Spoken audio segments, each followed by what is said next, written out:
Yo, yo, yo, it's Fans of Power with Tyler and Joe. Go! Oh, dirt. All right, go ahead, you guys.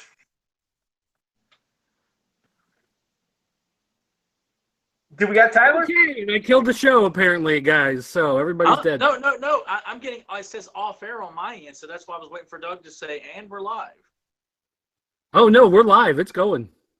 Oh, hey. All right. Well, go ahead. All right. Yeah, all right. My apologies on that, because I'm like, it says off air over here. Okay, all right. Anyway, hello, ladies and gentlemen, and welcome to, this is episode 81, if memory serves me correct. Yes. Of Fans of Power. I'm Tyler Baker, maybe known as T-Rex in some circles, maybe known as that guy who gets pissed off a lot of stuff in others. Who knows? And, typically I would follow up with, and with me as always, is Joe Amato. But I've been issued a change to the show here, it's already well known that Joe is overly well known by everybody. He overshadows me. If there's anybody who's caught in somebody's shadow, it's going to be me on this podcast, not the other way around here. I'm always going to be in Joe's shadow here. No, you're not. So not only is Joe outshine me in that regard, he's more well known than I am on the podcast. I'm just the new addition to maybe the fan community, or however you want to look at it. That's not true. And Joe feels that being he's the most popular guy of the show, he doesn't seem to understand the concept of what a nickname is supposed to be. To most people, a nickname is something that people give to you because of something that you do, something that's a quirk of yours, something that you're reacting to certain things, and they give you a nickname based on that. Like, for some reason, Joe just started calling me T-Rex because he just, I don't know why. I've never claimed to be a T-Rex fan or anything. That we never had any T-Rex related conversation. He just calls me T-Rex. Okay, that's fine. But according to today, I got a memo from our corporate office that issues that Joe Amato is going to be, from now on, known as Ma Joe Locke, formerly known as Joe Amato. And he completely does not get the fact that you can't just bequeath a nickname to yourself because you feel like you're entitled to it. And I guess it's probably from Joe's diva status here that when Joe speaks, the people stop and listen. It's like it's the equivalent of the President's State of the Union address. But I told Joe, I was like, when he does it, you need to call me Modular, man. That's my. I'm like, you can't just give yourself a name like that. The whole nickname purpose is that people have to call you that. So I'm going by what Joe has told me here, that he from now on wants me to introduce him as Ma Joe Locke. And I can only assume he's got some customized T-shirts and merchandise already ready to go. Being the customizing, salesman that he is. So I'm sure he's got hats, keychains, lunch boxes. It's like, Modulock the T-shirt, Modulock the breakfast cereal, Modulock the flamethrower. So that's right. Now on, there will be no more Joe Amato, no more Rotten Amato. I have to go with Ma Joe Locke, and then repeat it like the commercial: Ma Joe Locke, Modulock, Modulock, Ma Joe Locke. Okay, I told you I wouldn't embarrass him. I wouldn't make him look stupid. I said, okay. Hey, I knew you were up to something. No, that wasn't. I just knew it. I was like, I knew T-Rex was going to do something crazy. But no, I mean, yes, there's been fans that have said Module Lock. Wait, no. You made no mention that. You just said, I want to be called. You're like this, like Module Lock. You're like Cousin Cody on Step by Step. That'd be great. Well, no, because I thought you knew. I mean, there's fans that have said it because they caught on to the gimmick of the mask and the name. So I figured, hey, it's a cool nickname. They're kind of saying it because, well, I just thought it would, be kind of catchy. I mean, everybody's got their thing, and I knew you turned to this. I know I'm not trying to be a diva. I did not say Tyler, you must call me Modulok. I am God. No, I just thought, hey, some fans are saying it, thought it'd be cool. And just Of course. And I came up with that whole thing. The minute you said that, I'm like, I'm going to write that into the ground where he's telling me, you need to introduce me as Moduli, man. I'm like, yeah, that's pretty cool. I'm like, you dork. thanks. I appreciate it. So from now on, when Joe turns over the introduction to the show, I will only speak of him. Now, during the show, I'm like, all bets are off. But I will introduce you, Joe, as Mod Joe Locke. Okay. Well, now, when we have guests on here who are not familiar with that, you're going to have to drop your diva status because I'm going to introduce you as Joseph Amato the third. No. Yeah, I'm not going to say, hey, Dolph Lundgren, meet Mod Joe Locke. Huh? No, I wouldn't want you to, like I said, do it like that. Like I said, I was like, hey, you know how I always say Tyler T-Rex Baker? I was like, you can always say Joe Locke Amato or something like that. I said, whatever flows. So, well, don't believe them, people. It wasn't a diva status. It wasn't like that. Local Walmart and stuff like that, meet Modulok in person, kids. Thanks. Get your own Modulok mask, and you know what? For Christmas, they're gonna have a pancake breakfast with Modulok. Not Santa this year, but Modulok. Thank you. I guess fire department.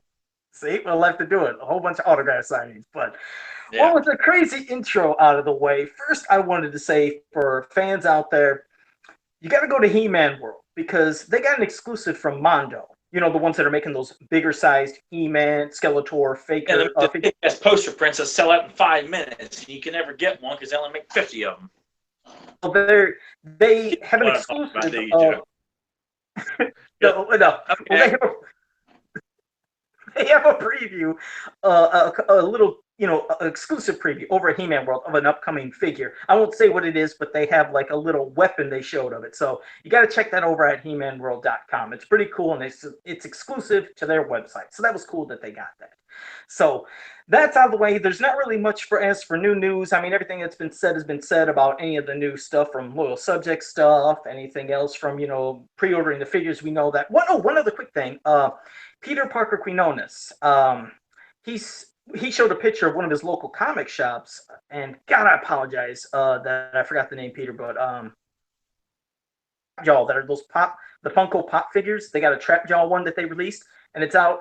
Pretty freaking cool. So at his one comic shop, I'll try to find out the name of it at the end of the podcast. And of course, I can link on our website for everybody to know, or in the Facebook page. But that was pretty cool. So they got another pop figure. So that's pretty much the new news, I think. Can you think of anything else, or did I miss anything? Only thing that comes to mind is it's not He-Man related, but it connects to the people that are behind the movie rights, and it just helps solidify that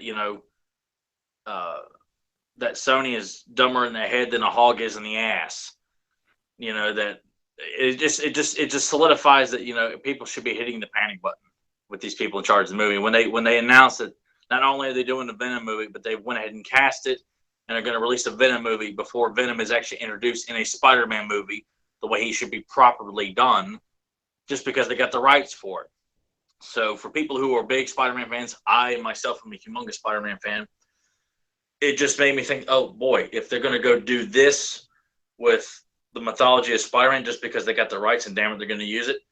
He-Man fans are like, do you really think they're going to have our best interests at hand at putting out a quality? No. So when I saw that news, I know a lot of people were happy about it, but that was one of the first things I thought of was that, oh great, this is the people that have the rights to the He-Man movie. And they're going to force feed a Venom movie and make him a cool good guy, an anti-hero thing, instead of doing the Venom that we know and love and introduce him properly. They're going to throw it out there because they got the rights, just like with He-Man. They're going to throw it out there because they got the rights. So Hey, and you have the chances of seeing that movie before the He-Man movie. They're probably going to put all their focus into that because at least with the Venom movie, they have already announced Tom Hardy playing Venom, which I was not too keen on that one either. No, stuff like that, what you just said there, though. Now all attention is probably going to be focused on Venom movies, more Spider-Man movies. He-Man's just going to get thrown to the back burner. It ain't going to happen. I want it to happen, but it ain't going to happen.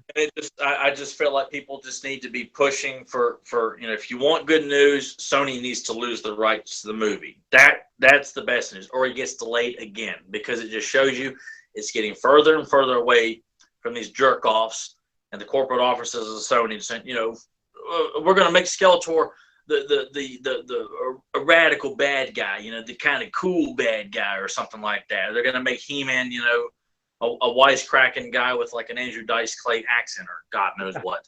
The thoughts are scary, but yeah, it's scary. So I just that's the only thing I can think of. It's not really He-Man news, but connect kind of. So okay, all right. Well, appreciate it. Too much there. No, like I said, at least some bit of info. But okay, well, we have like 3 different kind of little topics and things we were going to discuss. We always flow naturally with it, whatever. It's not like we just sit around and say what we're going to say. It's just it's going to flow with it. So with that being said, what would you want to start off with? Because we have our character spotlight, we have a discussion of 3 things that are our tops, and then something else of comparing 2 people. I think let's start off. I jumped the gun last week. I think it's better to start off with a proper addressing of the fan question we received last week about our top 3 mini comics. Okay, and that was from Eric Amon. I hope I said your last name right, Eric. I apologize if I didn't say it right, but yeah, he said, "What are your 3 favorite mini comics?" And well, I don't know. Maybe I can start off with it because here's the thing: the last time we did this, my kind of like heart really wasn't into that episode, you could say, and I kind of really didn't give my real top 3. There was never really any thought behind it. You can be able to go back and listen to the episode. It's not too easy to figure out why. Yeah, I wasn't into that episode, and I kind of gave 3 kind of ones. Well, first one that is my favorite, or one of my top 3, is The Terror of Triclops. I mean, not only is it just a beautifully drawn mini comic from Mark Texeira, but this is one where, you see Skeletor he's always failing. He figures he can't defeat He-Man. He knows he can't best him. He has to find a warrior that could, defeat him. And Beastman is the one that suggests to Skeletor that there's somebody named Triclops. And Skeletor's like, oh yeah, the hunter Triclops. I'll use him. So he uses magic to pull Triclops in to, convince him to try to fight for him. Even though what I like is, like I said, not that I'll give the whole thing away, but you get to see Triclops right from the start, not taking any mess from anybody. I mean, he's speaking back to Skeletor. Beastman doesn't like it. I love how Triclops just grabs him by the throat and shoves him up to a wall and threatens to, use his pelt to hang it up, in his, in one of his rooms or something. But I love the viciousness of this hunter. But Skeletor kind of promises him, like, hey, you do this for me, and then, maybe, you'll have some kind of power to rule with me if you can defeat He-Man. So He-Man is just relaxing. He-Man's relaxed, and this is where you don't see Prince Adam transform into He-Man again. This is just He-Man, battle axe, shield, no power sword. He's just kind of, a warrior. But he's sitting back relaxing with Teela, Battle Cat, and Ram Man. And they're just kind of having the time to relax. Well, Skeletor uses his magic to try to separate them all. And he first kind of uses a mental message to kind of convince Battle Cat, hey, you're restless. Why don't you go look for a cave or something? And, Battle Cat's under this kind of spell. I'm restless. I'm going to a cave. And as he goes into this cave, his eyes hasn't really adjusted to what's in there. And Triclops is in there. And his eyes, because all his different kind of ways of vision and seeing, he's already set. Knocks out Battle Cat. Goes out is Ram Man. Ram Man sees Triclops up against a tree. Triclops is trash talking for a headbutt. Triclops on the side knocks out Ram Man. And then you see he comes. This is another thing I like. You get to see the flirting from He-Man. Caressing kind of Teela's face, talking about her beautiful hair. And Triclops comes in to mess up that moment. And Triclops, he backhands Teela. But what he's doing is he's defeating all of them. And he even defeats, kind of in a way, gets the best of He-Man, by using a blinding light. But He-Man eventually, he regains his focus in his eyes, and he defeats Triclops. But this one, from beginning to end, just had a lot of interesting action, things that were happening, beautiful art, great story.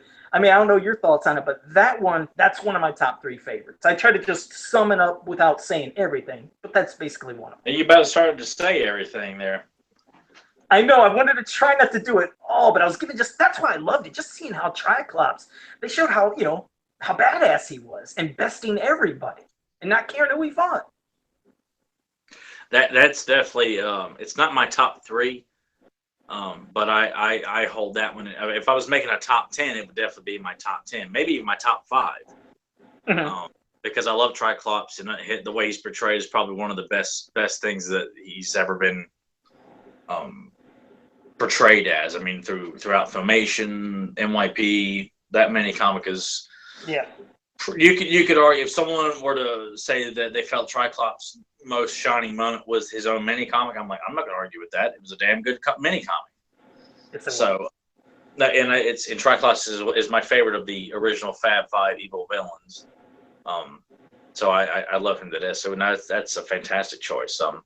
My number 3 is Search for Keldor, as we discussed last week. I'm a big Clamp Champ fan. I love Ninjor to death. I like Faker. I love Scareglow, and the artwork is great. It's just a fun, bad guys versus good guys, duking it out left and right, showing the badass capabilities of these new heroes and villains. Simple story. If you haven't, heard our previous episode 80, we go into a whole search for Keldor of why it's such a great mini comic, and that's, after you listen to that, you'll understand why I love it so much. And I can't hammer home enough. I'm a big Clamp Champ fan, so that's one of my biggest reasons for it. So that's my number 3 is Search for Keldor. And that's another good choice. You're right. We really discussed that last week, and that is a fantastic one. I mean, I think that was burned maybe into my head a lot just because, like I told you last week, I got all them figures at the same time. So I had so many copies of it. You couldn't help but want to keep picking it up and, I don't know, look at it. Even though, yes, it's the same comic that came with almost all of them, I was flooded with that comic. So it seemed to always pop up somewhere, wherever I was. There's certain ones that you wouldn't mind probably being flooded with, and I don't recall as a kid being flooded with multiple. I remember having 2 of the Snake Attack mini comic because I had both Tongue Lasher and Rat Lord, but I don't recall having a whole lot of duplicate mini comics as a kid. Snake Attack I think was the only one that I had. Maybe Clash of Arms, but I only remember the one copy. But I had to have had because Evelyn came with it, Fisto came with it. I think that was it of that batch. At least as a kid, the characters that were featured, I think that was just those 2. I think I had doubles of. Anyway. All right. Well, I think I know eventually when we get to our number 1s. I know what yours will probably be, but No, now I'll go for my. You have no idea. Fans don't even know. Nobody. Well, we'll see. Well, as for my number 2, I love the Warrior Machine. This one being, even though, yes, I know this is, I think, one of the ones you always question the art for Hordak, saying, good, he looked like an old decrepit man. Yeah, he looks like a man who's like, ask me about my grandchildren. Yeah, but you know what?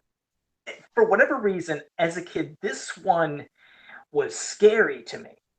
The art, it was definitely different. But I mean, even the part where you see Dragstore going from the I like that. There's certain things that mini comic that are drawn very well, and Dragstore's transformation is very, kind of an old school hard. The transformation from human to warrior machine. Creepy, yeah, very creepy. Yeah. And I also like that when you see Dragstore, when he's a peasant, he's a completely different looking character, and then he becomes Dragstore and was frightening. And you see how fast he flies out of the fright zone. And they're basically going to go to now Eternia to test his new warriors. That's what Hordak's wanting to do. But when he gets there, you see like there's some games going on, some local, warrior games, whatever. And Extendar's there, and he wishes he could be like, maybe as strong as this hero He-Man. You see Dragstore flying by, and Extendar's impressed by that. Now, you hear what I'm saying. Even though I love all the action that was going on and how freaky this comic looked, after I read it, there was parts that confused me, which I'll get to. But so Extendar sees him, and then Hordak shows up, and then he kind of, in a way, promises Extendar, "Hey, I can make you strong like this. Would you like to be strong like your hero He-Man?" So he takes, Extendar, gets him to the Fright Zone, and he does the experiment on him too. But Hordak doesn't want to do the full strength of that machine on Extendar because he said he doesn't want him to be as powerful as how Dragstore became. So he only used part of that. So you got to keep in mind, Extendar, once he has this experiment done to him, and then Hordak tries to tell him to now attack He-Man, all you have to say is, "I am Extendar, the Tower of Power," and you unleash your power. And so he says, "Do it." And he says it doesn't work. But then later, say it, and then he does it and it works and he becomes super big. Everything extends on him. I love seeing how, strong he was, but just to think, even though he's, strong and doesn't have the same power as He-Man, from Hordak's logic, Hordak said Dragstore is more powerful. So even though he's fast, it's like he's supposed to be super strong, but another one from the beginning to the end, and just like the other one, but very creepy. Like I said, I like the art because it scared me as a kid. And if you guys haven't read, and if you haven't seen it out there, Warrior Machine, read it and you'll see. At least maybe you can see how from as a kid, I found this one spooky with the way it was drawn. I mean, Hordak, like you said, even ways where he looks like he's old and decrepit. Sometimes it was still frightening, though. There was some. And I can say it's a good mini comic. Don't get me wrong. There's nothing wrong with this mini comic. I mean, it's good. The art is good in it. I just found Hordak's, interpretation a little bit questionable, but everybody else, Grizzler, Leech, Extendar has that robotic-looking face like the toy. Then you see him in other mini comics like Snake Attack, where he's got a human face. Right. So it's interesting to see the interpretation of the toy in this, because this is the one that Extendar came with, and he's got this robotic face. So you kind of like. Is Extendar? I mean, obviously he's got extendable robotic parts, but it kind of almost felt like he's still human in this to a certain extent. But you see this, it's like he's a full blown robot with the brain of a human still. Like it's like RoboCop. Like he has no problems remembering anything, but he looks like a full blown robot, but has the brain of a human. Yeah, and don't they even mention that in the comic? They talk about when he extends about how his Mekaneck parts, how he extends by his mechanics. So they let you know, definitely they describe more of the mechanics of him compared to, like you said, some human features or anything like that. Yeah. Yep. So that was a good one. That's my number 2. So what's your number 2? Number 2, you have to picture like a big number 2 flashing at the screen here, and then my choice spins towards the screen here and stops, and it's Hordak, the Ruthless Leader's Revenge. And that this was a personal favorite of mine as a kid. I used to frequent looking at a lot, and because it had a lot of characters that I didn't own as a kid. Like Jitsu, Manny Faces, Roboto. I mean, it seemed like there were so many in there. I owned most of the Horde. Triclops is in it. I didn't have him. Wasn't that cool that they did that though? Because usually the later mini comics they didn't show a lot of the early Evil Warriors as much. Yeah, I mean, Triclops is only shown in one scene and maybe given 2 panels, but they do a good job of pushing the current roster of villains, which at that time was Spikor, the Horde, and I think that was it. Like Too Bad is not featured in this, but. From the previous year, you're given Jitsu, Cobra Khan, Whiplash, Evelyn, Stinkor. Oh, I forgot Stinkor's featured in this, in not a real prominent role, but enough where he shows at the beginning to end. And he also was an 85 character the same year. So I mean, for a book that's supposed to really be focused on the Horde. And this is one of the things I wish we could have Larry Houston back on and ask him more about this if he would remember this. But the point of we want to push the Evil Horde, but we want to also push, the current wave of Evil Warriors from last year and this year, and then all these heroes that have been released for this year and the year before last and the year before that, because you've got Roboto, Manny Faces, Ram Man, Cyclone, Man at Arms, Tilo, Orko, He-Man, all these characters featured in this one big battle. And you got Hordak coming to kind of start his revenge and decides he wants to team up with Skeletor. And it's just a great buildup of establishing the hatred these two have, that they're clearly, backstabbers, especially Skeletor in this. And just one big Royal Rumble. I mean, this is to have the Horde and the Evil Warriors team up, take on the Heroic Warriors, and then the Horde and the Evil Warriors turn on each other, attack each other. Then you've got the Evil Warriors turning on each other, and the Hordes turning on each other. And it's so beautifully drawn by Larry Houston. It's colored great. All the heroes and villains get, not everybody gets to shine in it, but a lot of people get featured prominently in it. Jitsu kicks Leech in the face. Cobra Khan and Montana are duking it out. Grizzlor and Whiplash are duking it out. It's just action packed. I mean, I think we have done a review of it, but hell, you can go back and do another one maybe in a much later episode of the podcast. But it's just pure action, heroes and villains. I mean, it is to me, and I've said it before, it's the Royal Rumble of He-Man mini comics, and probably a lot of the media too. You're not going to get to see this many characters in one big battle in front of Castle Grayskull. It's just. That's a very reminiscent of the William George posters where he's advertising all the factions coming at each other. Right, and that's a good description though if you were to give a wrestling reference, because you could just picture the bad guys are to take out the good guys, but then suddenly they turn on each other. You could picture that. Well, it's like you get it could be one of those Royal Rumbles where you get them all in the ring, the bell rings, and everybody all hell breaks loose, and then you have an accidental over the top.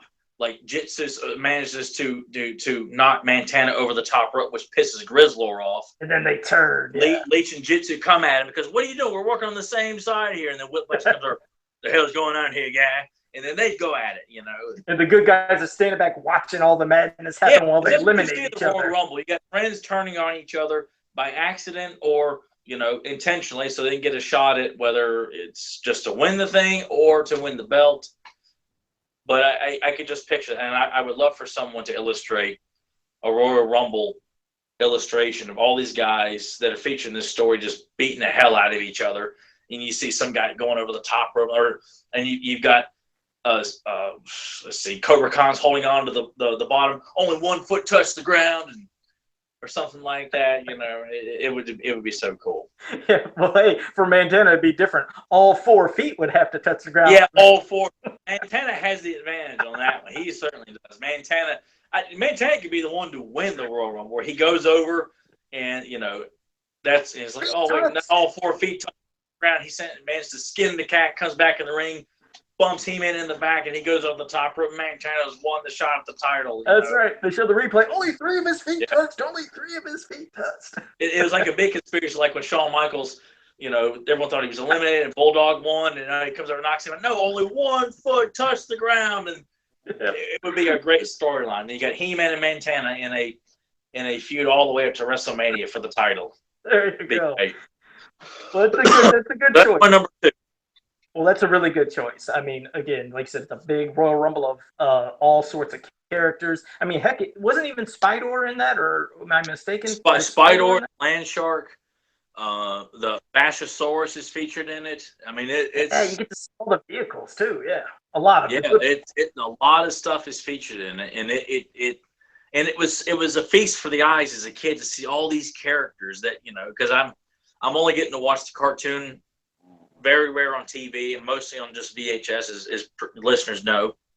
And, I didn't have a lot of the mini comics that featured, a whole lot of them. So it was a big deal to see a lot of these guys, let alone all in the same book, fighting each other. So it meant a lot to me and still does, because it's such a damn good story. I mean, from a comic book standpoint, I mean, that's what you want to see. You want to see action in comic books. And I mean, He-Man, they certainly really did a fantastic job of illustrating these sword and sorcery barbarian characters beating the hell out of each other for a common goal, whether it's to protect Grayskull, save it, recover this, or stop it from doing that.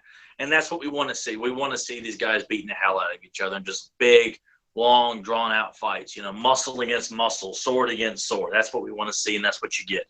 Yeah, and I think that's what's memorable about so many of them, especially the one you said. I mean, not only is it loaded with so many of the characters fighting it out, but seeing the vehicles, but you relate that then to the figures you'd have. Of course, you're going to look at your figures like, oh, man, it was cool to see Landshark. Sometimes you can't say you never reenacted what you'd see in the mini comics, so you'd want to take Oh, yeah. I mean, I tried to reenact stuff when I could, and of course, I had such a I had a decent collection, but so many of the characters from 85 and back were harder for me to get. I had some of them, not all of them, but certainly not the ones I desperately wanted. So it was kind of filling in the gaps and trying to recreate what I could with who I had. Definitely. Well, good choice. So, here's my top pick. And my top pick is Escape from the Slime Pit. This one, I think the reason I loved it so much, was I was obsessed when the I'm sorry. Oh my God, I just did a oopsie. The Comet Warriors, Thunder and Rockon, when they were out, I was obsessed with that transforming feature. I love putting them by Castle Grayskull. I love putting them then by, Central Tower of Eternia eventually, when that came out. But I like the look of these guys. So to see that they had them in this along with more of them, because I wanted more. I was hoping, I was like, oh man, are we going to get that green guy? Are we going to get that pink woman? Are we just going to get more of these things? And, of course it never happened, but I thought it was coming. But you got to then see the slime pit. You got to see what Hordak was trying to do, where he wanted to, make slaves out of, just people, beings, whatever. And he was going to do it for these, the Comet Warriors. But they're peaceful people.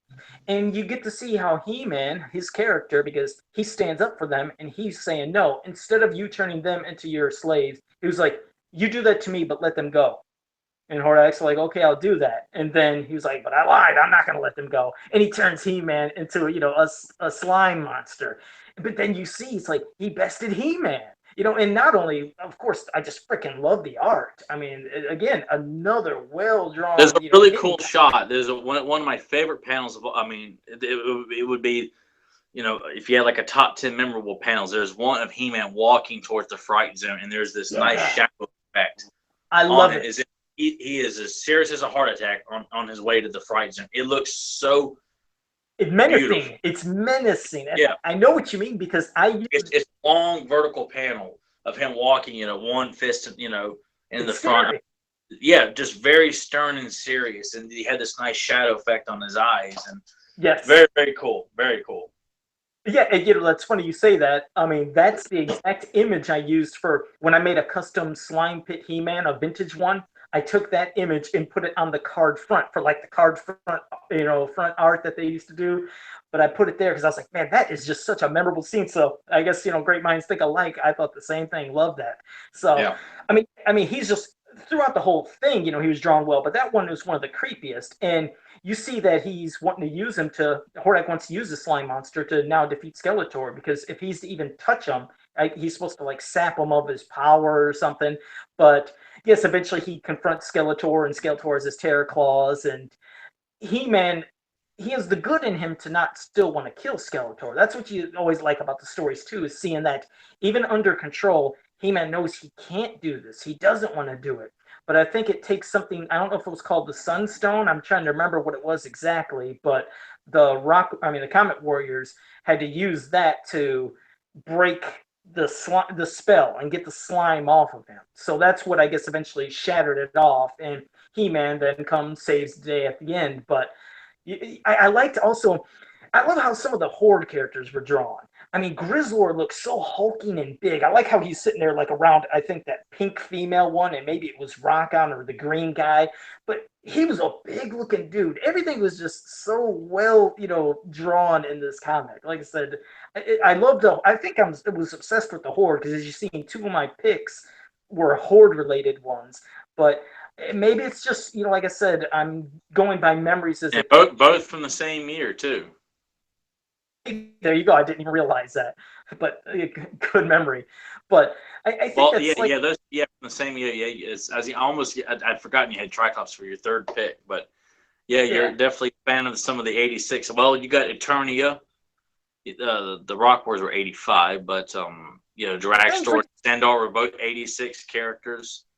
Yeah, so. It just I think that, like you said, you just relate it when you were a kid, and maybe it's just as much as I played those things, but when you're having the slime pit in it and all these Horde characters and things you were hoping to see that didn't happen, but when it's all drawn, and like I said, it's just action from beginning to end, just like we said the others, it makes for a fantastic comic. And you get to see, like I said, evil. Who can't get into that at some point? You're thinking, oh God, He-Man's an evil guy now. So I think that's what made it kind of interesting and shocking as a kid.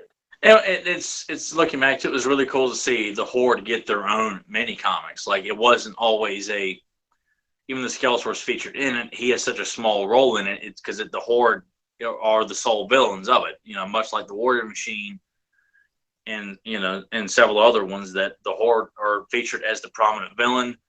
And at some point, the Snake Men would have their few times to shine on their own without Skeletor being there as the tag team partner of them. So it was cool to see the Horde featured, as the main villain multiple times throughout the mini comics, and not feeling like you had to tie it into Skeletor to help, make the connection all the time, that a kid could purchase, the slime pit, and maybe one of the first thing he gets, and he sees the Horde as, these are big villains here, and doesn't really see the connection with Skeletor other than He-Man's going after him. But it's just cool that they felt that we can push these and not always have to tie it into, we're going to cross them over with Skeletor all the time. Yeah, and that's what makes me wish. Of course we know it couldn't happen, but I always wish the Horde, like how they were in the comics, I wish they were like that in the cartoon, because the cartoon, yes, there could be times definitely they can be taken seriously, but the cartoons for both He-Man and She-Ra later on, as you know, just felt too safe, if you will. These, I never felt safe reading these mini comics and seeing this Horde. They were frightening. And could you picture them if they were in the cartoon like this, the way they acted, the way they looked? I mean, that could have made the cartoon, I think, quite different in some people's minds. There are moments, and we'll have to highlight some of those. And I always go to For Want of a Horse when you want to illustrate Hordak as a son of a bitch. That's probably my go-to is For Want of a Horse, just simply for the speech he gives to Swiftwind after his capture. But right. Yeah, I mean, there are times, but the mini comics never shied away from the villains doing what you expect of them to make He-Man's victory that much more exciting and powerful and mean a lot more. From the beginning ones to the Texera comics, where Skeletor's going to sacrifice Tila to a demon, because Man-E-Faces is turned into a monster, and they're going to whether the demon's going to eat her or burn her alive in his pit. You don't know what he's going to do, but the kind of thing where you felt like these villains are going to be doing things that maybe as a kid, that's just kind of what you expect. You look back at it as adult, like, wow, that's really cool. To see these villains were going to be, attempting to kill people or sacrifice people or, do this. And you're like, wow, man, that's pretty ballsy. Like, you don't look at it as some overly conservative parent, from the 80s. You're like, oh my dear Lord, what is my child reading here? You appreciate that the villains are portrayed like this in these little pocket-sized comic books that came with the toys. And it's something that just goes to show you that He-Man is the greatest toy line ever. I mean, we were so fortunate to have gotten so much with that toy line, to have a cartoon that meant so much to us, lots of action figures, heroes and villains, all colorful and unique, comic books that came with the figures. I mean, for crying out loud, we do this with all 80s toys, but to have card art that stuck with us as kids, you find the internet, and I'm sure at some point as a He-Man fan, you start wanting to know the card art. I remember there was an image of Fisto is punching Skeletor with his big fists around like all these craters and stuff like that. It sticks with you that this storyline had so many elaborate things going for it that you may not have talked about it a whole lot with your friends, but all these images were burned into all of our brains. I mean, there are sections on websites devoted to just box art and mini comics and things like that. I mean, we've had, it's so elaborate and amazing. And I hope fans really do appreciate that, not everybody got this kind of quality with the toy lines. Like, G.I. Joe had a long running regular comic book. So did Transformers, great box art, things like that. And Turtles, same thing. But, I just felt like He-Man was given so much wonderful attention. It was like a perfect combination. I mean, not only did you have an amazing looking figure, but then figures with action features, which we talked about last week, even if it's as simple as a power punch. But then it had a mini comic. It had the catchy front art of that red and that blister explosion. Then you turn it around, and then there's card art on the back. It's like, it was just loaded with everything. You did not want to wreck the stuff. Think about stuff nowadays. You go to the store and you buy, oh, here's the new figure. You rip it out and you throw the package away. You don't even care. It's like there's not even a thought of, look at the beautiful art. Oh, there's no mini comics. There's nothing great on the back. You rip it, you discard it, you have a nice figure. Isn't it just, it's strange, but it's the truth. You don't even care about it. So Yeah, yeah, but the packaging stuck with me a lot as a kid. So I mean everything did, and obviously we all learned that we were not the only ones, and it was great to know that there are other people that felt the same way. That when you're kids, you remember this stuff, or you remember parts of it, but it had such an impact on you, and that's why we're here today. that's right. So to wrap this up, my number one, of course, is the Clash of Arms. Just because it featured characters I did not own except Fisto, Evelyn, Skeletor, and He-Man. I didn't own the rest of the cast in that mini comic, and it just stuck in my head that this is how I perceive villains. Like there was a book of featuring. If you're not familiar with it, and after listening to this, if you're not familiar with it, I want to know that you went and looked this up online, or went and bought a copy, or you got the Dark Horse book, that you looked up this mini comic. Because I mean, just the portrayal of these villains is just hand-to-hand combat fighters, all of them. Attacking Fisto. And you're looking at Clawful and Jitsu, which to me were the shining stars for me as a kid. I just thought those were some of the most kick-ass, badass villains I'd ever seen in my life as a kid. And I used to want to be Clawful as a kid, walking around with my hands like this, and I just thought they were just the epitome of badass. They just are drawn great. They're serious, and I think real quick. I think Whiplash stuck out to me the most because he could have killed Fisto. I just love seeing how Whiplash was very imposing to me as a kid. And I hadn't seen him in the cartoon yet. It was just that mini comic, and coming up as a big hulking beast, like the final confrontation that Fisto's went through the gauntlet of Jitsu and Clawful, and is being beaten up left and right. Before thrown into the arena of doom. And now he's got to take on Whiplash, and it really looks like Whiplash is going to finish him off. And then He-Man shows up with Stridor to save the day. But it's a simple story, and you're focusing on the muscle and the evilness, the evil of the villains in this. It's just awesome. It's just so cool. I mean, Jitsu was not given a whole lot to do throughout the entire run of Masters of the Universe, and I hope to God that if there's ever a new canon, a new media, or whatever, that Jitsu is featured prominently and taken seriously, and there's none of this fear of like, well, he's Asian, can't use an Asian bad guy who might piss people off, or some nonsense like that.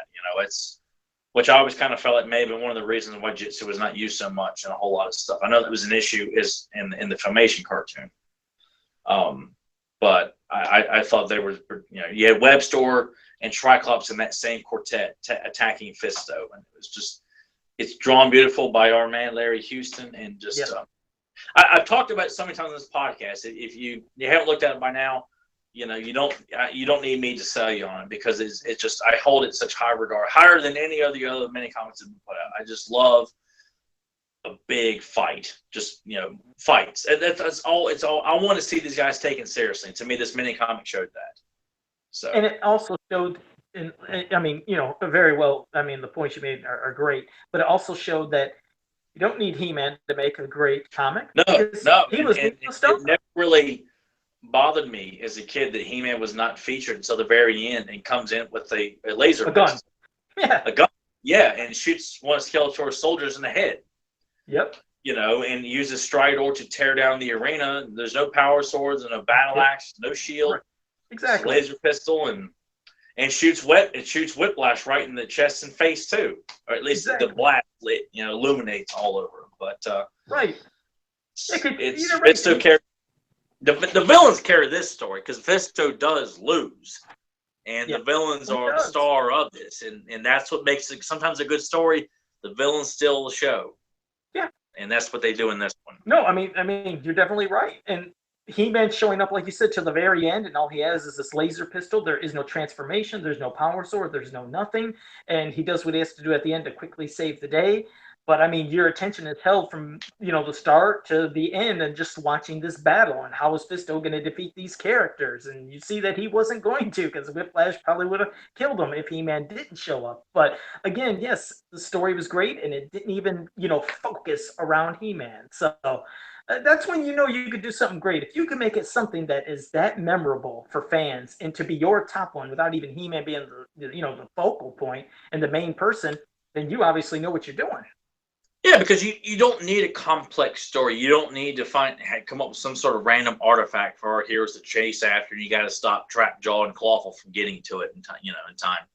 Just showing one guy taking on a bunch of villains, a bunch of evil dudes, and going through this gauntlet and showing how badass they're, one right after the other, building up that even though they may lose, they're established as characters that are not to be trifled with, not to be taken lightly.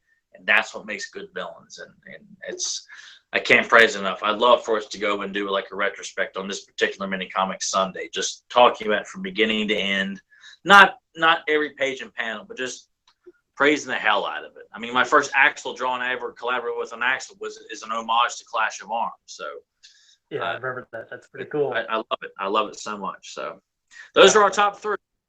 There you go. Yes, official top three, real top three. So those are that. Now, before we get into the character profile, you got to let me go with this. I want to flow on something first, then you can jump in, but I have to flow because there's something that's kind of, for me, that's always annoyed me. Well, I don't like this either.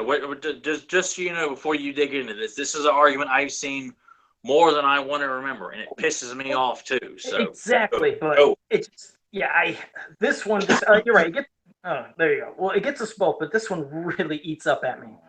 Is years ago, I would see in different, fan pages and websites and groups and everything, people for some reason wanting to say Mekaneck is worthless. Now, this is not just that. I'm getting to something. I don't know if it was when the MYP cartoon came out and it kind of got into their heads more. I'm blaming. That's what I'm blaming it on. Okay, well, we'll get to it. But people would say this to me. Two things, or not to me, they would post this. Two different things. One, either Mekaneck should be killed off and become Extendar,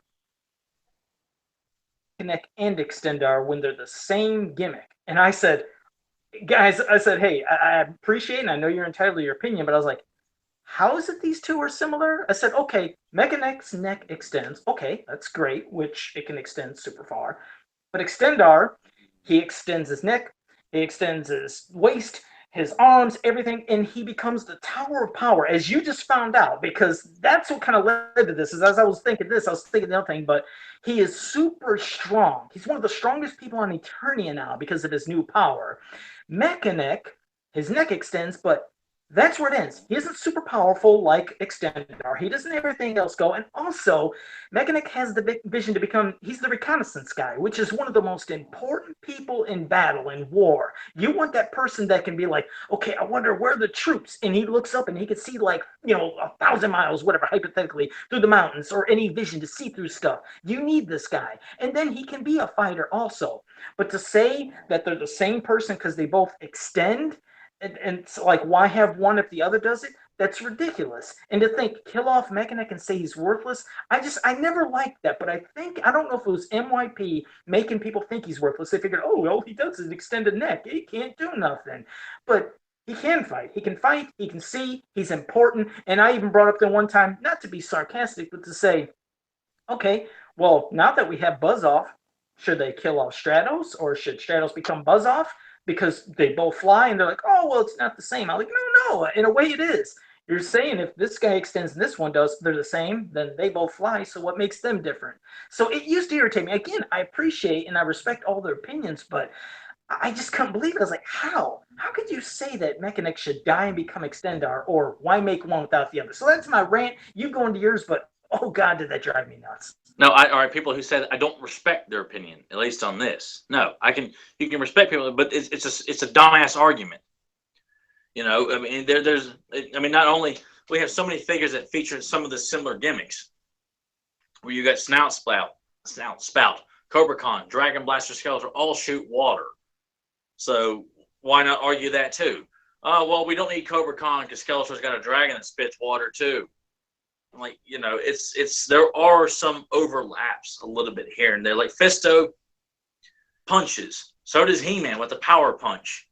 Are you saying we don't need kind of just basic human beings who just are more about hand-to-hand combat and fight. They don't actually something that flips over their head, or they spin around in a full 360 and up into the air, or they're flocked, or they, it just feels like there are going to be a little bit of similarities. I love the idea of having multiple flying guys. I wish some of the Evil Warriors had flying guys. I love that, like a character, evil bat character, not the Spillane from NYP, but I mean like an evil bat-like character, or an evil dinosaur. Yeah, I used to say that all the time. Kind of all the time. I was like, the Evil Warriors don't have anybody that flies for like the figures. It could have been cool to have a gargoyle person or something, or anything would have been cool to have. For it's just I love Mekaneck to death. I've ever since I was a kid, I held him in high regard. Him and Buzz Off. Extendar, I wasn't even aware it was a figure until I think my first time being on the internet and saw that they actually had made a figure of him from the old Adam Tyner website, when it was just pictures of toys and the vehicles, and that was it. And that's all there was about He-Man, really. But I still love Extendar.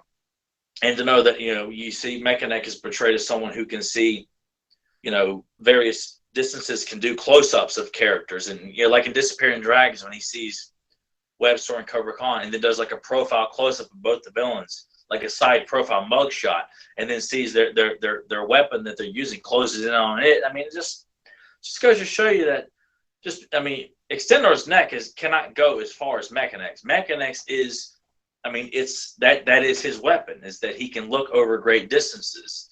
And to see the enemies coming. And see the enemy. Even though Stratos and Buzz Off can fly, they can't see that far. Neither can Extendar. I don't care how tall he is.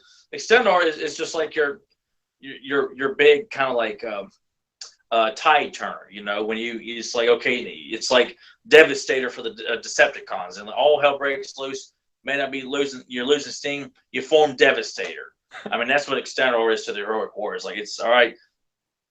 Turn it up, Extendar, and then he just blows up into big size and starts smacking people around. Yeah, because when he came out, you want to know what's coming? You need Mekaneck, because Buzz Off and Stratus can probably fly out that way, and okay, we're giving you the what's the they could fly out there and verify that. But then they have to come back. Compared to Mekaneck, all they have to do is having guys in the air. I think I would want more than one guy on my team that can fly. If I can have two guys, one with a Stinger Lance and one that can fire beams out of his hands, or has a rocket pack on his back to make him fly faster, who might have sit there and say, well, I've already got one guy that flies, so, Buzz Off, you better hit the bricks, because people think it's stupid to have two guys who do something similar, It's idiotic to think that. And I remember the days when people would post that, and I blame NYP in that episode of Mekaneck's Lament. I was so pissed when that episode came out, and I hated Mekaneck's voice to begin with. But they had this episode, and I don't like this about any of the Heroic Warriors. They do it with Snout Spout in the mini comic. I think they do it in one of the Star comics as well. I'm just a guy that blows water out of my nose. What good am I? I'm like, hey, you guys are the biggest batch of badasses. There should be no reason why none of you guys. It's all right to let's add some person. Make one a hothead. Make one who's maybe slightly dim-witted but strong, like Filmation Ram Man. I don't want to see any of these guys moping around thinking that they're kick-ass superpower and they're big biceps, shoulders, big back, big legs. They all go to the same gym. Somehow feels that he's inferior because some jerk-off writer decide, I'm going to add depth to this character. I think it's kind of lame, man. The guy's neck just stretched. This will make a great story. And while we're at it, we'll reintroduce our kick-ass version of Count Marzo here. I hated that they carried it on, and I blame that episode because so many people who may have remembered He-Man as a kid come back and watch this cartoon and see this interpretation of Mekaneck, and then they all think, oh, Mekaneck's such a lame character. It's just, you just want to smack the hell out of all of them. And then they carry it on into DC Comics. You just want to smack the hell out of them time, too. That was annoying with the Teal and her whole thing with Mekaneck. I hated it. But you know what? There's 2 points to bring up about Mekaneck in general. One, first, do you think when the people created Mekaneck, the toy back then, they created him with the intention of, hey, this guy's neck extends he's pretty worthless, but we'll make him. What do you mean? They made a gimmick of like, hey, it'd be cool. His neck extends and he can see far distances. That was his whole gimmick of supposed to be able to see with those goggles. He's called the human periscope, for Christ's sake. You look at the packaging, it says the human periscope. Do you understand what a periscope is? Oh, gee, no, it's like Extendar, right? It's the package says it alone that this character is different from the moment you see him. Completely different from Extendar. Exactly. When I played here's the thing. When Extendar came out with Mekaneck, I remember the battles I would do. I'd literally try to get Mekaneck on top of Castle Grayskull, and I always remember turning him to have his neck pop up to like he was seeing the enemies coming, and then Extendar would be in front of Castle Grayskull, and I remember extending him big and having him knock everybody around. And I even used Extendar as like a ladder for like the other characters. I would sometimes bridge a gap between something, and Extendar would be like a ladder they could climb up to get to something. I mean, it was such a blast, but I never stopped with Mekaneck. Mekaneck was the guy that looked, he seen the danger was coming. Sometimes I get him on top, to be the one that would handle the lasers. But either way, I never stopped, and I never once as a kid thought, hey, these guys are the same people. Never did I think they were similar. No, I never did either. I just, I blame MYP for that. It may not be the only reason, but I'd say it takes the biggest part of the pie as to why people have a negative opinion about Mekaneck.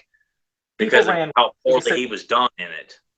Yeah, current writers, like you said, when they were doing it. Part 2, when like they throw out a bait, I'll throw Mekaneck out there, and you just feel like people see that and like, yeah, Mekaneck, he's the weakling, he's the bait to throw out there to lure He-Man to Snake Mountain, and you're just like wanting to pull your hair out because this is not how these characters. None of them, not Snout Spout, Rio Blast, Roboto, Man at Arms, Stratos, Buzz-Off. Go down the list. There is not a single person.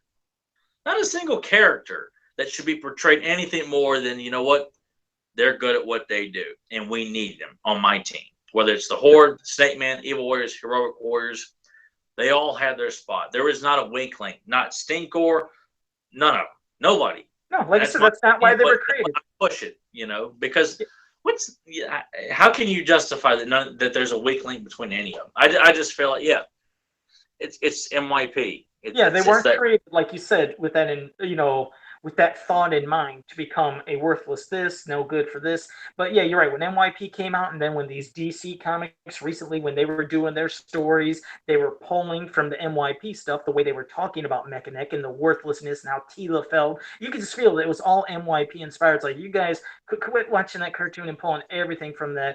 Go back, read the other stuff. Try to give this with, an open mind and realize why this character exists and what he was created for. But yeah, that rant just had to be said about that. I mean, that's just, it always killed me and still does when occasionally it pops up. I always think, just go back and look at these characters and realize, no, they're not the same and they both have their own purpose.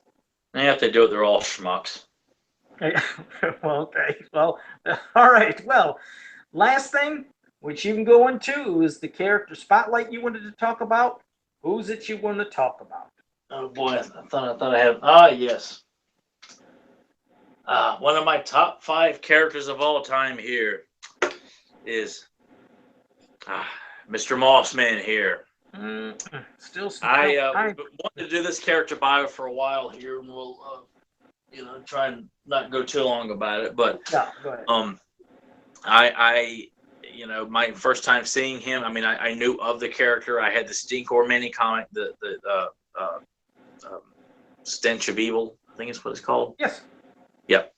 Anyway, and he's featured in the River of Ruin, some other things, and there were one of my mom's best friends from childhood had 2 daughters, and I went over to play with them one day. They were big She-Ra fans, and they had Mossman, and that was my first time seeing Mossman. Like, they got the green guy with the I was 4 years old. I didn't know I couldn't read. I just knew him. That's him, and these girls with all their She-Ra toys in Crystal Castle, and they had Mossman. I was like, oh, this is so cool, man. She-Ra toys and Mossman. And so I just thought he was such a great character. He looks cool, and he's always been a character that, for the most part, has been treated with dignity for the most part until you read the Leech mini comic. Then you think, dear God, they must hate Mossman in this mini comic.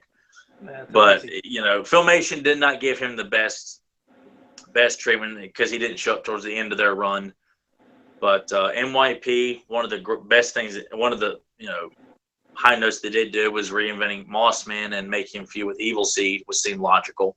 Did you like him as a godlike character? What's that? Did you like him as a godlike character that they made for NYP? That I'm not. I don't. I'd like, because I'd like to think of all the heroic wars as being on the relatively the same ground together. Like that whole classic thing where he was around the time of Hero and the piece of ass character King Grayskull. I don't like that. I don't like that at all. I'd like to think of a separate roster of heroes and villains other than the Snake Men and maybe to a certain extent the Horde were around when Hero and Eldor were alive during their time. I don't want to see Mossman living back then. I think it's great to have him control over all plants and that he can create waves of, you see this in NYP, waves of fresh green plants and things like that, and bring life and also use it to create weapons right there on the spot. Turn his fist into like a large plant fist or a big spike or something like that. But godlike stature, no. I obviously he's a very powerful character. I mean, but to make him so much of a god character, I'm not too fond of that, because I'd like to think of, like, you see a brand new episode of He-Man or a brand new comic book, and He-Man and Mossman are just on patrol because Mossman is one of the boys, not someone that only shows up when there's a disturbance in the Planet Kingdom kind of thing, even though that's a quote from the NYP. But I like to think of them all as he's on the same level of, like, Plant Chant, Roboto, Cyclone, Man-at-Arms. Just one of the boys. Yeah. Can control plants. But wonderful character, great gimmick with the flocked body and smell like pine fresh, and it just you can't find. I think he's one of. There's always somebody out there. But what the hell could you say negative about Mossman? Such a great character. I love the character to death. It's such an original concept. I could just go on and on and on here about Mossman. I love the character to death. And what's funny, it shows how clever some things can be. Meaning, when that figure first came out, of course, loved, had to buy it, got every figure that came out, just like Stinkor. But, the whole reuse of the character's head and stuff into be Beastman, that's really something that when you're a kid, it went right over my eye. I did not say that, and of course I didn't own Beastman or Merman as a kid. So when I got Stinkor, obviously didn't know it for years, and did not know until probably the early days of the internet, reading that, or maybe it was one of my friends told me when we got a little bit older, before the internet had told me that Mossman was Beastman, just for used parts. And I thought, wow, that is really cool, because it looked like a completely different character. It was just so clever what they did. It just showed that if you can do a cool enough gimmick, you could kind of maybe fool the kids to not realize. So I probably had him, Stinkor, for a couple years before one day when I was doing my sorting up on the shelves when I was younger, and I looked, and then I finally caught. I was like, "Look, can't we, Beastman and Mothman, they have the same body." And then I started looking at all of them. I was like, "Oh my God, Stinkor is Merman." But it was clever because, like you said, they had him, Mossman. He's flocked. He smells pine fresh. That's enough to fool you as a kid. So, I just loved the character. The figure to death. And like I said, it was cool seeing him in some of the mini comics. Like you said, the Leech one, that was just absolutely horrendous. Yeah. Filmation was a lot. I did love in NYP, like you said, that they gave him so many new powers and everything. I kind of got a kick out of I did like the imposingness of him being somewhat godlike. Something like it made him more respectable or serious. I don't know what it was, but something about that really caught my attention. Like, that's kind of cool. And obviously, it'd be hard to argue that what he does in the NYP cartoon, where he's like when he releases all the heroic warriors from Skeletor's dungeon, and they're all riding on this tidal wave of fresh green plants. Yeah, that's godlike power, and but I don't look at him as a god. I look at it as someone who's, like several characters on Eternia, are extremely powerful. Skeletor is extremely powerful. So is Hordak and Evil Lyn and King Hiss. Mossman is extremely powerful. So is Evil Seed. Yeah. You know, and not to say that doesn't matter to me. That doesn't make Evil Seed a god. Doesn't make Skeletor a god. I'm sure Skeletor wants to be a god and consider himself a god. But I still think of Mossman is still on the same level as the rest of our boys, even though what he does, clearly, if you buy that, of course, he doesn't do that in Filmation. He's the master of camouflage, you know, in the original toy line and everything. And in the Filmation, too, where he blends in with the plants, which is how he's portrayed as, is that he can hide from villains, he can spy, you know, because you can't see him. But to give him, you know, control over the plants, and, you know, anything he comes in contact can rise things out of the ground, and it's I like combining that, you know. Sure, if you take like parts of everything all together. Yeah, and there are parts that, you know, everybody likes to pick and choose what they like. Characters are portrayed in this and take a little bit of that, but I like combining what you've seen in the original toy line and combining that with MYP, because Mossman was treated very, very well, and I thank them for that, for treating him with love. I didn't mind the country accent they gave him because it doesn't come off as obnoxious, you know. A little bit of a country accent, I'm like, you know, and they gave him a good deep voice too, so it worked. And I like the ponytail they gave him in the back. That looked really cool too. But, the vintage Mossman, or the vintage style, or like the classic one, that is my particular favorite Mossman, is that look. Yeah. I always like the look to the cross, look to the side that they gave him, that kind of, you know, little spooky evil one. Even I think the 2000 X figure of Mossman, they have him doing that looking to the side thing. I like the little gimmick of that. I don't know, makes him kind of creepy even as an action figure. But no, MYP. What do you mean look to the side? Don't you have? Well, oh, you mean the eyes where he's looking to the side? Yeah, looking to the side. I didn't know what you're talking about. Okay, yeah. And it's a very distinct thing about him, is that they, you know, gave him a little bit of perception, like he's looking in a certain direction, and he cock his head as if like he's, oh, you done did it now, Beastman. I'm gonna kick your ass, you know. Yeah, he would. Yeah, if I was gonna say, if a movie ever happens, he would be one interesting character to see in a movie. I'd love to see how they'd handle him in a movie.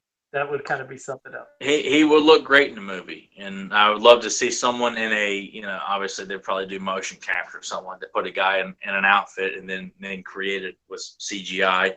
We're not fortunate enough for them to give, you know, paint up a guy in a nice makeup and costume outfit, and then add some CGI when he, you know, his hands start to change and they become, you know, weapons or something like that, or he starts, you know, using his powers and things like that, or walks out, you know, completely blended in with the trees, and you see something slightly getting closer and closer and closer, and then it's him emerging from the trees. So yeah, because that's what I'd like to see. You could always envision that already. Some of the evil warriors in the woods or something, you know, no one, you know, looking for somebody, and then they're by a bush, they're backed up against a bush, and then suddenly you see like maybe eyes go open up on a bush, and then, you know, he comes out to grab. You know, that could be kind of cool. So I mean, it's great, like to do like a maiming sequence, like in the Rambo films, where Rambo's hiding, and he's taken out one cop or one, you know, Russian and Vietnamese, you know, soldier, one after the other, and you got Mossman hiding in the woods,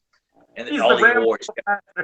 Yeah, and he's like hiding there, and then you see the eyes of him, just like in Rambo too, and he reaches in and grabs Webster around the neck, you know, and clubs him over the head, knocks him out, moves on to, you know, chasing after Stinkor. Oh man, it'd be so cool to do something like that. Oh god, there goes the wheels are turning. But why the hell aren't we in charge of doing a He-Man movie or a new cartoon or doing new comics and giving it to people who just praise the hell out of this stuff? No, we're gonna get some schmuck who didn't know anything about He-Man. Well, it still ain't gonna happen probably. But well, there's the end of our character spotlight. So before we wrap it up, what you got for us, T-Rex? To touch on something that was mentioned last week, Carson contacted me. He has been busy with some stuff, but he has sent me some inked panels. If Doug could show that to us there. You've seen one of these already, but he's inked 2 more panels and blocked out a character that's in those 2 panels there because he didn't want to spoil who Leech is carrying. Leech has captured someone and has taken him back to the fright zone, and you see Hordak is pleased with who he's captured. So that's part of the story there, and he's working on inking more of it. So hopefully in the next few weeks we'll have a little bit more and more and more, getting closer and closer to having a final finished mini comic for people to purchase and check out. So I was very thankful for Carson to send that to me, and hopefully, in upcoming weeks we'll have more and more to show to everybody. So hopefully, I think it was Larry Hubbard asked about that. So Larry, I hope that answers your question. Anybody else that's been wondering about it, there's your latest update. And my recommendation this week is not necessarily an episode, but I recommend it, is The Greatest Adventures of All. And on it is featuring 3 episodes that everybody has access to, but except the footage that was shot or made specifically for this release, which is the wraparound sequences of the Sorceress introducing you to Eternia, who the heroes and villains are, and then kind of wrapping it up as to let you know that there's so many more great adventures to see. And this footage is available on YouTube. James Z Talk has got a cleaned up version of this. And then there's one, if people are interested, I can send you the link or tell you where you can find it. And it's the VHS transfer, just like this, the way I used to watch it as a kid. And it plays all the sequences that the Sorceress is talking, introducing you to He-Man and the World of Return. It's beautiful. It's to me, it's I would love to see that used in the movie, to introduce a new live action movie with the Sorceress doing narration like she does at the beginning of this. So that is my recommendation. If you've not seen this footage, it is available on YouTube. Check out James E. Talks He-Man channel, or check in with me, and I can send you the link for the other source on YouTube.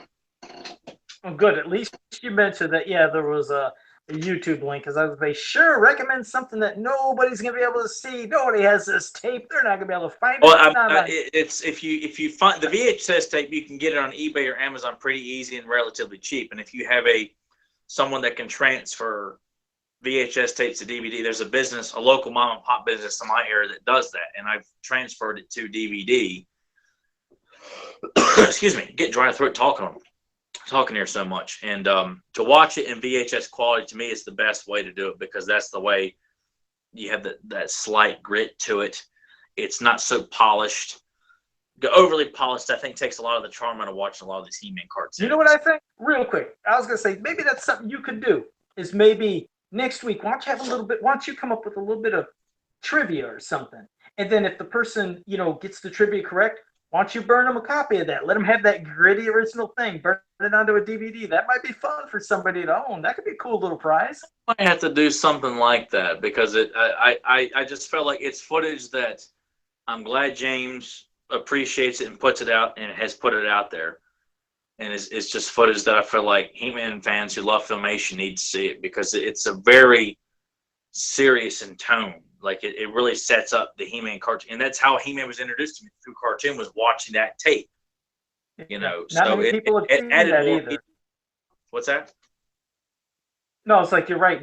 Not many people have seen that. So have you? I posted on Facebook before. Did you watch it? Yes. Oh, I've seen that. Yeah. Okay. I have. So for people who are not familiar with it, check it out on James's channel, or contact me and I'll send you the link for it. And yeah, maybe I'll try and work out something where I can get a copy made, and somebody who answers a trivia question that I put out that will not be one of Joe's. I've changed the background slightly on this small rock pebble in the background at the Stone and the Sword He-Man puzzle here. Can you find which pebble I moved? Thanks. Nothing like that. It'll be a trivia question that you have to answer to me.